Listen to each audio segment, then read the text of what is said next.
ஸ்டாலின் மீது பாய்கிறது கைது நடவடிக்கை. வெளிச்சத்திற்கு வரும் மெகா ஊழல் மொத்தமாக முடிக்க சிஎம் விஜய் முடிவு.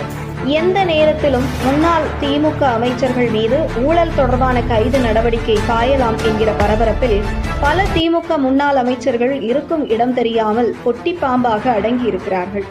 இப்படி ஒரு சூழலில் யாருமே எதிர்பார்க்காத ட்விஸ்டாக அமைந்திருக்கிறது. அதாவது திமுக அடிமடியில் கை வைக்கும் விதத்தில் முன்னாள் முதல்வர் ஸ்டாலின் மீதே வழக்கு பதிவு செய்து தட்டி தூக்கும் நடவடிக்கை குறித்த வேலைகள் ஒரு பக்கம் துரிதமாக நடந்து வரும் தகவல் வெளியாகியுள்ளது. கடந்த திமுக ஆட்சி ஊழலில் ஊறிப்போன ஆட்சி என்கிற குற்றச்சாட்டு முன்வைக்கப்பட்டு வந்த நிலையில் ஆட்சி முடியும் தருவாயில் நடந்த மெகா ஊழல் தற்போது மெல்ல வெளிவர தொடங்கியிருக்கிறது. மீண்டும் நம்ம ஆட்சிக்கு வரப்போகிறோம், இதையெல்லாம் யார் கேட்பார்கள், நம் மீது நடவடிக்கை எடுக்க போகிறார்கள் என திமுக ஆட்சி முடியும் தருவாயில் நடந்த மெகா ஊழல் தற்பொழுது முன்னாள் முதல்வர் ஸ்டாலினுக்கு எதிராக அமைந்துள்ளது. நடந்து முடிந்த 2026 சட்டசபை தேர்தல் அறிவிப்பிற்கு ஒரு வாரத்திற்கு முன்பு ஸ்டாலின் தலைமையிலான திமுக அரசு செய்த மிகப்பெரிய தில்லாலங்கடி தற்பொழுது அம்பலமாயிருக்கிறது. குறிப்பாக குவாரி விவகாரத்தில் மணல் அள்ளுவதற்கு 0.9 மீட்டர் அளவு மட்டுமே அள்ள வேண்டும் என்கிற விதிமுறை உள்ளது. அதேபோன்று கல்குவாரி அமைப்பதற்கு 1.5 மீட்டர் அளவு மட்டுமே எடுக்க வேண்டும் என்கிற விதிமுறை உள்ளது.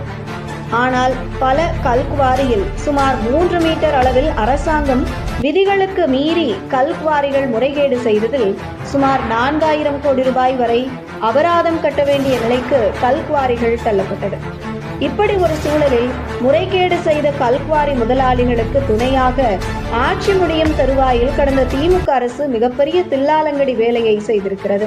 அதாவது வரைமுறை சட்டம் என்ற ஒன்றை கொண்டு வந்து சுமார் 1000 கோடி மட்டுமே அபராதம் கட்டினால் போதும் என இந்த விவகாரத்தில் இருந்து கல்குவாரி முதலாளிகளை காப்பாற்றி இருக்கிறது கடந்த திமுக அரசு என்றும் இதில் பெரிய முறைகேடு நடந்திருக்கிறது என கூறப்படும் நிலையில் தற்பொழுது இந்த விவகாரம் விஸ்வரூபம் எடுத்திருக்கிறது.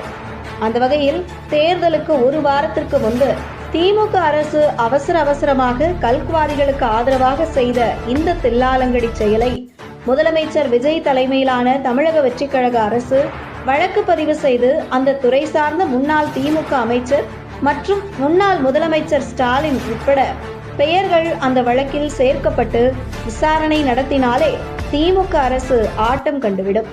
மேலும் இதில் குற்றம் நிரூபிக்கப்பட்டால் முன்னாள் முதல்வர் ஸ்டாலின் மீது கைது நடவடிக்கை பாயக்கூட வாய்ப்புள்ளது என கூறப்படுகிறது. அந்த வகையில் தற்பொழுது இந்த குவாரி முறைகேடு விவகாரத்தில்